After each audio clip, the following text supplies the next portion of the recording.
Welcome to Small Stories, Big Healing, where old teachings speak softly into modern lives. Even simple tasks feel heavy. Your phone lights up, your thoughts race ahead, your worries replay behind you, and you sit there, tired, not because you did too much, but because your mind was everywhere at once. Today's story is for those moments, a short tale to soothe your heart and to guide your steps. Once upon a time, there was a young man named Alex who lived in a busy harbor town where the air smelled of salt, rope, and fresh bread. The streets were always moving. Fish sellers calling out prices, carts rattling over stone, and sailors laughing as they hauled nets from the sea. Alex worked as an apprentice at a small bookbinding shop. He loved books, their quiet wisdom, their hidden worlds, their gentle weight in the hands. But lately, Alex could not finish anything. He would begin to stitch a book spine, then suddenly remember an unpaid bill. He would try to read a page, then wonder what his friends were doing. He would speak to a customer, then drift into a worry about the future. And when his mind scattered, his hands followed. One afternoon, his master sighed as Alex accidentally glued a page to the cover. "Alex," the master said, rubbing his forehead, "your hands are here, but your mind is running through 10 streets at once." Alex's face warmed with shame. "I'm trying," he whispered, "but it's like my thoughts are birds. I open my palms to hold them, and they fly away." That evening, Alex walked down to the docks, hoping the sea breeze would clear him. The sun was setting, and the waves rolled in like slow breathing.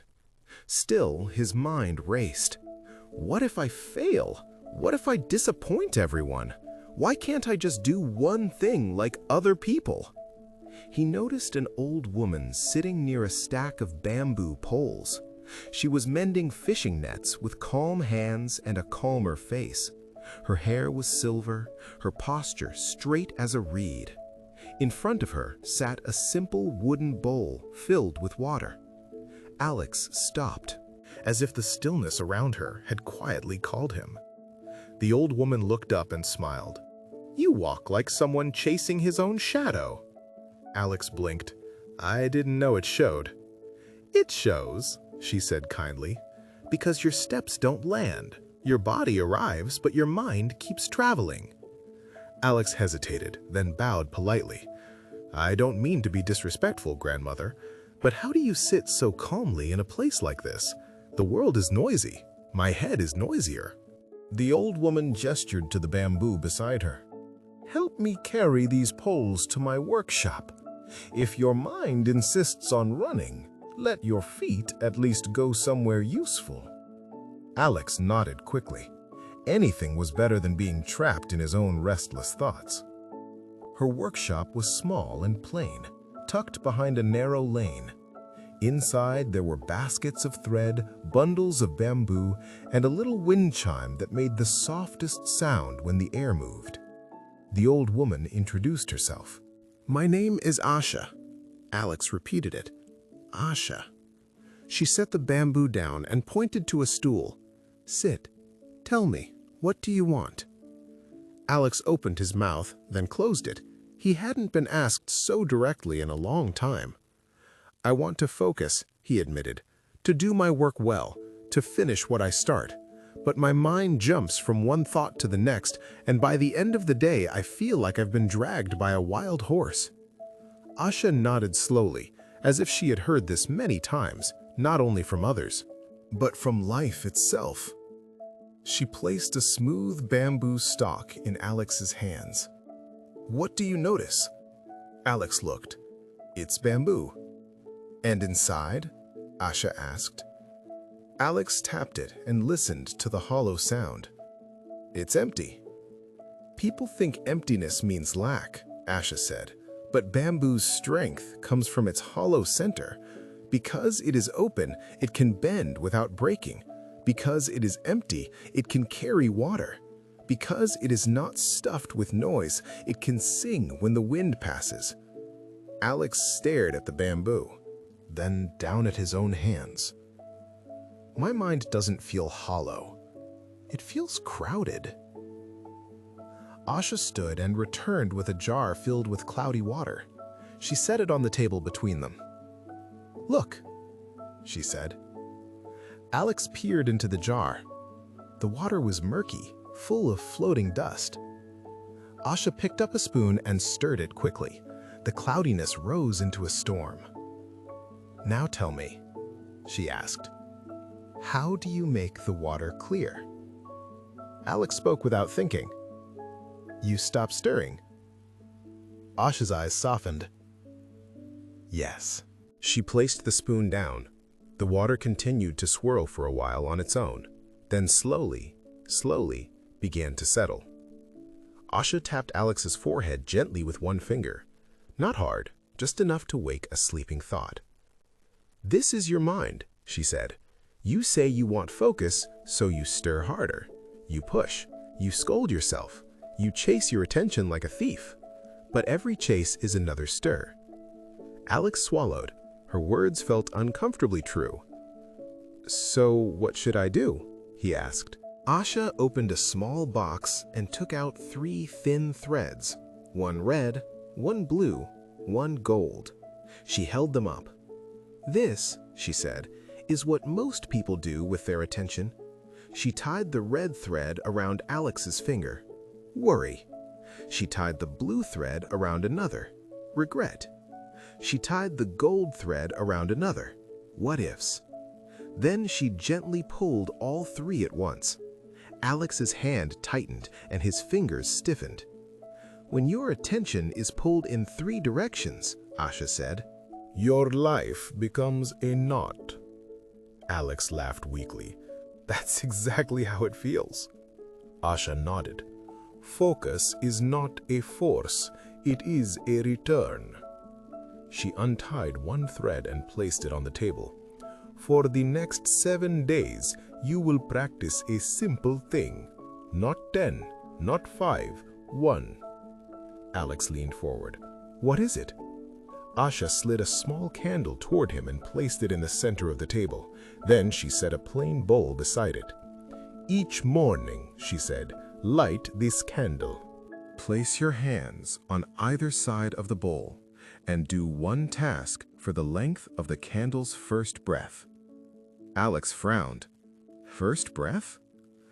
"Just a little while," Asha smiled. "Not long. Long enough for you to begin, but short enough that your mind does not panic." Alex looked uncertain. "But my work takes hours." "Then begin with minutes," she replied. "A focused mind is not built in one grand moment. It is built the way a harbor is built, one stone placed properly at a time." Alex nodded slowly. "When your mind wanders," Asha continued, "do not shout at it. Do not call it broken. Simply notice and return. Like a boat that drifts but comes back to the dock." Alex whispered, as if repeating a sacred instruction. "Notice and return." "Yes," Asha said. "That is focus." The next morning, Alex lit the candle. He placed the bowl on his desk in the bookbinding shop and rested his hands beside it. He chose one task, stitching a single spine carefully. At first, it felt like trying to hold water in his fingers. His thoughts leapt up immediately. Did I reply to that message? What if I mess up again? I should check the time. His body tensed. His chest tightened. His hand reached for distraction like a hungry child reaching for sweets. Then he remembered Asha's jar. He took a slow breath and whispered, "Notice and return." He felt embarrassed doing it at first, but he did it anyway. He brought his attention back to the needle, the thread, the paper. The candle flickered. His mind wandered again. He noticed. He returned. Again and again. Some days he succeeded. Some days he failed. On the 3rd day, He grew frustrated and slammed his needle down. "This is useless," he muttered. "My mind is impossible." Asha's words came back to him. "Every chase is another stir." Alex exhaled and tried again, softer this time. On the 5th day, something changed. He was stitching, and for a brief moment, he forgot to fight. He forgot to chase. He was simply there, with the thread, with the work. And in that quiet moment, he felt something rare. Not excitement, not victory, just peace. But the true test came on the 7th day. A large customer arrived, an impatient man with expensive clothes and a sharp voice. He demanded a rushed repair on a family ledger. "You have until sunset," the man said, "and if it's not perfect, you won't be paid." Alex's stomach dropped. The old Alex would have panicked. He would have rushed. He would have made mistakes while thinking about mistakes. His hands began to tremble.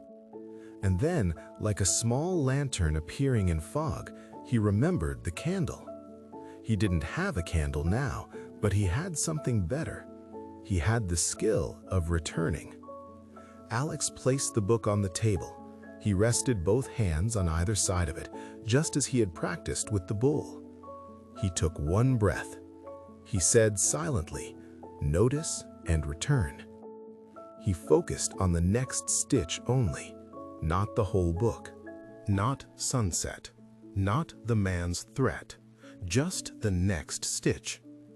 A worry rose. He noticed. He returned. A fear rose. He noticed. He returned. He worked steadily, not perfectly, steadily. When the customer returned at sunset, Alex handed over the ledger. The man inspected it, eyes narrowing. Then, to Alex's surprise, his face softened. "This is well done," the man admitted, almost unwillingly. He placed payment on the table and left without another word. Alex stood still for a moment, feeling the strange warmth of relief. Not because he had proven himself to the man, but because he had finally met his own mind with patience. That evening, Alex went to Asha's workshop. Asha opened the door before he even knocked, as if she had been expecting him. Alex bowed deeply. "Grandmother Asha, I did it.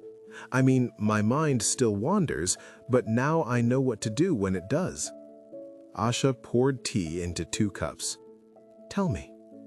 Alex held the warm cup with both hands. "I used to think focus meant forcing my mind to stay still, like grabbing a bird and locking it in a cage." Asha nodded. "But now I think focus is like guiding water," Alex continued. "Water doesn't need to be punched into place, it needs a gentle channel. When it spills, you don't hate it, you guide it back."